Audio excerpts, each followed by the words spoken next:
دو سه سالی تیمم دنبالته، کدومش کارته وینی جی آرته، تا در بسته یکیم دیوا میشه، بازی کن توی تیم فوتبالته، QR کد رو اسکنش بکن، ویدئوش رو تو گوشی پخش بکن، اگه میخوای که بری توی بتل تیم شخصی تو قوی ترش بکن. دوتا هافبک دوتا فوروارد، لوکا مودریچ یا که نیمار، یه کالکشن دارم الان کیم دی فوتبال، کیم دی فوتبال، یه هالند و یه بیلینگام، تو شدی کلکسیون دار، اپش از توی موبایلا، کیم دی فوتبال، کیم دی فوتبال. از میون خوبا بیل و هریکین برگزیدم من، کلیان امباپی برنامه داره تیم دی واسمون، لاتاری بردم نقدن جایزش، تیم تو بدجور محبوب میکنی یا دفاع چپ خوب جور میکنی، تیم کیم دی فوتبال تکمیله او بعد علی دایی اسطوره تویی،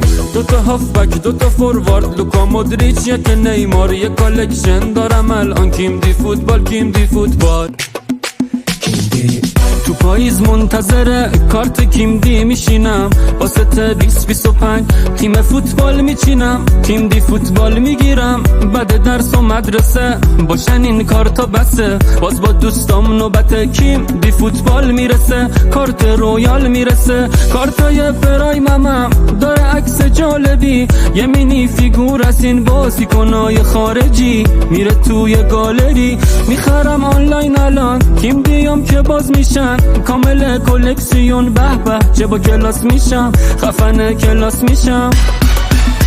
کیم دی رو که تکوندی اسم بازیکن خوندی، با اسکن این کد اونو توی تیم تو نشوندی، کیم دی رو که تکوندی کل همه رو خوابوندی، خودتو با یه کامبک به قرعه کشی رسوندی.